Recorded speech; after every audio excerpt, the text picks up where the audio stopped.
Hello friends, मैं हूं मुर्तज़ा अली खान। जैसा कि आप जानते हैं कि मैंने एक सीरीज़ स्टार्ट करी है जिसमें मैं क्लासिक फ़िल्म्स पे बात कर रहा हूं। और हाल ही में उसी में भी मैंने एक स्पेशल चैप्टर शुरू किया है जिसमें मैं the great Japanese film maker Akira Kurosawa की अलग अलग क्लासिक्स लेके आ रहा हूं आपके लिए, स्टार्टिंग विद द 50s। तो ऑलरेडी हम दो चीज़ें कवर कर चुके हैं जो उनके ओवर में बहुत ज़्यादा ऊपर हैं, सेवन समुराई और रोशामोन। और आज मैं आपके लिए लेके आया हूँ उनकी 50s की प्रॉबली तीसरी सबसे बड़ी classic, throne of blood. Throne of blood basically Macbeth की अडेप्टेशन है। कुरोसावा ने शेक्सपियर की जो मैकबेथ का जो प्लॉट है उसमें जापानीज ड्रामा एलिमेंट्स कंबाइन करे हैं। तो शिरो में फून प्ले कर रहे हैं यहाँ पे एक समुराई जिसका नाम है वशीजू, और वशीजू जो है लॉर्ड सुजुकी को सर्व करता है। एक और जो समुराई है मिकी, उनके साथ मिलके जब वापस आ रहे होते हैं तो रास्ते में उनको कॉबवेब फॉरेस्ट में एक स्पिरिट मिलती है जो प्रिडिक्ट करती है और उनको बताती है कि आने वाले टाइम में वो लॉर्ड बनने वाले हैं और उसके बाद लॉर्ड बनेगा मिकी, यानी कि जो दूसरे समुराई उनके साथी हैं उनका बेटा। तो ये एक टर्न ऑफ इवेंट्स ट्रिगर कर देता है। जब वापस आते हैं यहाँ पे वो अपने कैसल में, तो दोनों को प्रमोशंस मिल जाती हैं। और ऐसे ही स्पिरिट ने भी उनको बताया था कि तुम्हें प्रमोशंस मिलने वाली हैं। वशीजू ये बात अपनी पत्नी को बताता है तो उनकी पत्नी उन्हें इंस्पायर करती है कि जब पहली चीज़ पूरी हो गई है तो दूसरी चीज़ भी पूरी कर लेते हैं। और वशीजू जो है वो लॉर्ड सुजुकी का मर्डर करके खुद बन जाता है एम्परर। और यहाँ पे ट्रिगर शुरू होता है उसकी बर्बादी का और उसकी तबाही का। और यही जो मैकबेथ की जो कहानी है, शिरो मफून जो है उसको अपने शोल्डर्स पे कैरी करते हुए थ्रोन ऑफ ब्लड को एक बहुत ही ज़्यादा डार्क स्पेस में ले जाते हैं। ये बिल्कुल भी फील गुड फिल्म नहीं है। कुरोसावा की बाकी फिल्मों से बहुत डार्क है, बहुत ज़्यादा वायलेंट है और कमज़ोर दिल के लोगों के लिए नहीं है। लेकिन this is also one of the best samurai films that you will ever watch. कमाल के एक्शन सीक्वेंसेस हैं इसमें, कमाल का कैनवस है। और ये फिल्म 1957 में अकीरा कुरोसावा ने ज़रूर बनाई, पर वो बनाने इसको चाहते थे अराउंड 1950। लेकिन तब उनको ये रियलाइजेशन होती है कि ऑर्सन वेलेस पहले ही मैकबेथ को 1948 में बना चुके हैं, तो उन्होंने थोड़ा वेट करने का फैसला किया। और जब 1957 में उन्होंने बनाने की स्टार्ट किया तो वो प्रोड्यूस करने वाले थे पहले, पर जो तोहो स्टूडियो है उसको लगा कि इतना बड़ा स्केल कुरोसावा को खुद ही हैंडल करना चाहिए और उन्होंने कहा कि आपको डायरेक्ट भी करना होगा। और इस तरह से कुरोसावा इस फिल्म को डायरेक्ट करते हैं और उनके फेवरेट एक्टर तोशिरो मिफून प्ले करते हैं लीड कैरेक्टर, जो कि मैकबेथ पे बेस्ड है। और बहुत ही कमाल की फिल्म है, बहुत ही ज़्यादा डार्क स्पेसेस में जाती है ये, और मैकबेथ से भी ज़्यादा डार्क स्पेसेस में जाती है ये। यहाँ पे मैं आपको the great Indian film maker Satyajit रे की बात करना चाहता हूँ। सत्यजीत रे थ्रोन ऑफ ब्लड को मैकबेथ की बेस्ट अडेप्टेशन मानते हैं। हालांकि ये पूरी तरह से मैकबेथ की ट्रू अडेप्टेशन नहीं है, लेकिन फिर भी उन्होंने इसको मैकबेथ की बेस्ट अडेप्टेशन कहा है। डीप फोकस में जो उनकी सीरीज़ ऑफ एसेज हैं, और उसमें वहाँ उन्होंने ये भी बताया कि शेक्सपियर की जो लैंग्वेज है वो इतना ज़्यादा टेम्प्ट करती है, जो इंग्लिश स्पीकिंग फिल्म मेकर्स होते हैं वो उसकी लैंग्वेज में खो जाते हैं, ये शेक्सपियर की विजुअल ब्यूटी को भूल जाते हैं। पर क्योंकि अकीरा कुरोसावा एक जापानीज़ फिल्म मेकर हैं तो he could go beyond the language, तो उन्होंने सिर्फ शेक्सपियर की जो फ्लावरी इंग्लिश लैंग्वेज है उसके बारे में नहीं सोचा, वो उसकी विजुअल ब्यूटी में भी गए। और वो चीज़ आपको थ्रोन ऑफ ब्लड में दिखती है। एक प्रेडिक्शन जो स्पिरिट है वो ये भी करती है, जो तोशिरो मिफून के जो लॉर्ड कैरेक्टर हैं वो डीथ्रोन तब होंगे जब कॉबवेब फॉरेस्ट जो है खुद चल के कॉबवेब कैसल की तरफ आने लगेगा। इस चीज़ को कितनी खूबसूरती के साथ कुरोसावा ने दिखाया है कि जो आर्मी है जो उन पर अटैक करती है वो पेड़ काट काट के अपने आप को उससे ढक के कैमोफ्लाज करके आगे बढ़ती है कॉबवेब कैसल की तरफ। तो एंड में ऐसा लगता है कि जैसे जो जंगल है वो खुद बढ़ के कैसल की तरफ आ रहा है। और जब जंगल आगे बढ़ता है तो उसका इंडिकेशन देते हैं वो बर्ड से। एक सीन है जिसमें बहुत सारी बर्ड्स आके कैसल पे मंडराने लगती हैं और हमें रियलाइजेशन होता है कि शायद कॉबवेब फॉरेस्ट जो है वो चलने लगा। कि ये जो सीन था कॉबवेब कैसल का, जब बर्ड्स बहुत सारी मूव कर जाती हैं, कहीं ना कहीं इसी ने इंस्पायर किया था एल्फ्रेड हिचकॉक को अपनी फिल्म बर्ड्स बनाने के लिए, जो कि इसके कुछ साल बाद आई थी। तो आप देखिए कैसे अकीरा कुरोसावा एक और master film maker Alfred Hitchcock को इंस्पायर कर रहे हैं एक सीन से, जो उन्होंने मोटिव जो है, विजुअल एलिमेंट जो है, जो उन्होंने शेक्सपियर से उठाया, जिसको कि ज़्यादातर शेक्सपियर को अडेप्ट करने वाले भूल जाते हैं। थ्रोन ऑफ ब्लड के जो लास्ट सीन है वो भी कमाल का है। It is one of the greatest and the most chilling death sequences in all cinema. यहाँ पे जो तोशिरो मिफून के कैरेक्टर हैं लॉर्ड जो अब बन चुके हैं वशीजू, इनकी आर्मी ही इनके अगेंस्ट टर्न हो जाती है। आर्मी को रियलाइजेशन होती है कि जो लॉर्ड सुजुकी थी उसको इन्होंने ही कॉन्स्पिरेसी करके मारा है और वो इसके अगेंस्ट ही टर्न हो जाते हैं।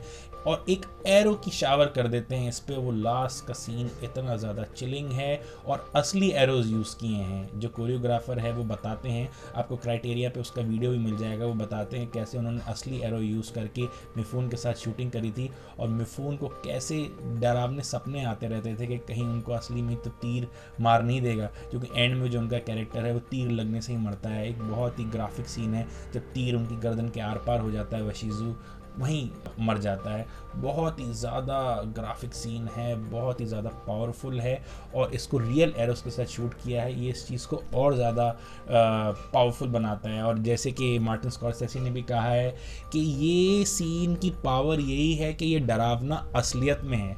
अगर डेंजर असल का नहीं होता, अगर सच में मिफून डरे हुए नहीं होते और अगर सच के एरोज यूज़ नहीं होते तो शायद ये जो रियलिस्टिक क्वालिटी है, जो ये डार्क क्वालिटी है, ये क्रिएट नहीं हो पाती। बहुत सारे लोग इसको हेलोवीन की फिल्म भी मानते हैं, एक गोस्ट स्टोरी भी मानते हैं, पर मेरे हिसाब से ये ग्रेट ड्रामा है और यहाँ पे जापानीज़ और शेक्सपियर के बेस्ट फ्लेवर्स को मिलाया गया है। मेडिवल स्कॉटलैंड में जो मैकबेथ सेट थी या फ्यूडल जापान में सेट है, तो ये फ्लिप करते हुए master film maker Akira Kurosawa ने एक बहुत ही कमाल का वर्ल्ड रियलाइज़ किया है on the backbone of Toshiro Mifune's wonderful, one of the greatest all time performances जो वशीज़ू का कैरेक्टर प्ले करते हैं। और एक और बात मैं आपको बता देना चाहता हूँ, वो इंश्योर्ड भी नहीं था, मतलब रियल एरोस के साथ वो खेल रहे थे। जो एरोस जो चला रहे थे वो स्टूडेंट्स थे और उन्होंने बिना इंश्योरेंस के उस सीन को किया। जो इनके स्क्रिप्ट सुपरवाइज़र हैं अकीरा कुरोसावा की, वो मिफून द लास्ट समुराई में बताती हैं कि मिफून ने ये क्यों किया, क्योंकि Mifune owed his success to Akira Kurosawa. एक टाइम पे वो वर्ल्ड वॉर 2 में बहुत ही पुअर सोल्जर थे, जब जापान हार गया था वर्ल्ड वॉर 2, तो बहुत बुरे वक्त से गुजर रहे थे मिफून, और तब अकीरा कुरोसावा ने उनको एक ग्रेट हीरो बना दिया जो जापान में ही नहीं पूरे वर्ल्ड ओवर जिसको माना जाता है। और आज उनका हॉलीवुड वॉक ऑफ फेम में अपना स्टार भी है, जो अभी कुछ 5-1 साल पहले लगाया गया है। तो इतना बड़ा नाम है तोशिरो मिफून का, तो वो करते थे और वो ओल्ड जो जापानीज प्राइड, ऑनर और ग्रेटफुलनेस की जो फीलिंग होती है वो उनके अंदर थी, और उनको पता था कि वो जो कुछ भी हैं वो अकीरा कुरोसावा की वजह से हैं। इसलिए वो डरते हुए भी उन्होंने कुरोसावा को ना नहीं की और वो ख़तरनाक सीन असली एरोस के साथ शूट किया, जबकि इंश्योरेंस भी नहीं थी उस सीन में। आप इमेजिन कीजिए कितना बड़ा दिल होगा तोशिरो मिफून का, कितने बड़े वो एक्टर हैं, वो आपको दिखता है जब वो स्क्रीन पर आते हैं तो वो स्क्रीन ऑन कर लेते हैं। जैसे स्पीलबर्ग कहते हैं कि बहुत सारे एक्टर्स हैं जो मिफून को देखते हैं और मिफून की कॉपी करने की कोशिश करते हैं और हर कोई अनसक्सेसफुल रहता है, क्योंकि मिफून को कॉपी करना वर्चुअली इम्पॉसिबल है। पर स्पीलबर्ग ये भी बताते हैं कि भले आप मिफून को कॉपी नहीं कर सकते, लेकिन आप मिफून से बहुत कुछ सीख सकते हैं, क्योंकि अपने आप में वो एक्टिंग इंस्टीट्यूट हैं। ओवर द टॉप सीन्स में उनके टक्कर का आसपास भी कोई नहीं है। इंटेंस सीन्स में जिस तरह से वो देखते हैं आपको सच में डर लगता है। तलवार के साथ जो वो खेलते हैं, जो उनका सोर्ड प्ले है वो कमाल का है, बेमिसाल है एकदम। आसपास कोई भी एक्टर उस लेवल का सोर्ड प्ले नहीं कर सकता। तत्सुया नाकादई भी खुद बोलते हैं, जो द ग्रेट जापानीज एक्टर अपने आप में हैं और जो सोर्ड ऑफ डूम, हाराकिरी, रान और कागेमुशा जैसी बड़ी बड़ी फिल्में कर चुके हैं और मिफून के साथ बहुत सारी फिल्मों में उनके सोर्ड प्ले सीक्वेंसेस भी रहे, वो खुद मानते हैं कि मिफून जो हैं वो अल्टीमेट सोर्ड फाइटर थे। तो आप समझ सकते हैं एक असली सोल्जर जब एक एक्टर बनता है तो उसके अंदर का जो माचिज्मो है, उसके अंदर की जो ताकत है, जो उसके अंदर का रेज है, वो कैसे उबल उबल के बाहर आता है। एक एक सीन इसका गवाह है थ्रोन ऑफ ब्लड का, कि तोशिरो मिफून कितने बड़े परफॉर्मर हैं, अकीरा कुरोसावा कितने बड़े फिल्म मेकर हैं। उनका हर फ्रेम एक पेंटिंग की तरह है। ब्लैक एंड वाइट सिनेमाटोग्राफी शायद ही कभी इतनी अच्छी देखने को लगी हो, और थ्रोन ऑफ ब्लड एक अपने आप में दुनिया है और वो अपने आप में आपको कैसे बांध लेती है, अपने आप में आपको कैसे समा लेती है, आपको ये पता नहीं चलेगा। मैंने कई बार देखी है थ्रोन ऑफ ब्लड, मैंने बिग स्क्रीन पे भी देखी है।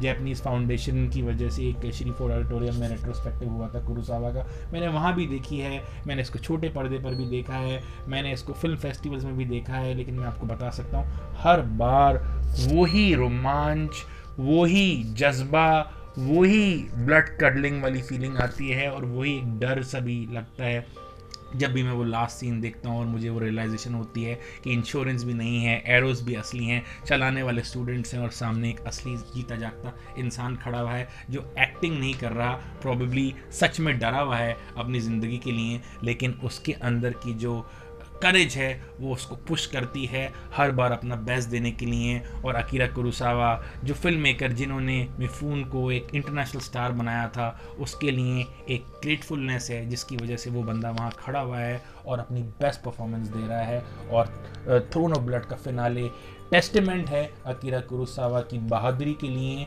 एज अ फिल्म मेकर, क्योंकि बहुत हिम्मत चाहिए इस तरह की कुछ चीज़ों को शूट करने के लिए। इतना ग्राफिक 1957 में वो डरे नहीं। बहुत लोग जो है वो डर जाते कि इस तरह का कुछ शूट भी करना चाहिए कि नहीं। उतनी ही करेज की मैं तारीफ़ करूँगा तोशिरो मिफून की, जिन्होंने वहाँ पे खड़े रहे, जिन्होंने वो किया जो कुरोसावा चाहते थे। कहा जाता है कि हर तरह का जो फिल्म मेकर था जापान में वो बहुत ज़्यादा अपने एक्टर को काम करता था, कंपोज रखता था, चिल आउट मारो, लेकिन कुरोसावा के सेट पे एक अलग तरह की टेंशन होती थी। और शायद इसीलिए कुरोसावा की ऑलमोस्ट हर फिल्म एक मास्टरपीस है।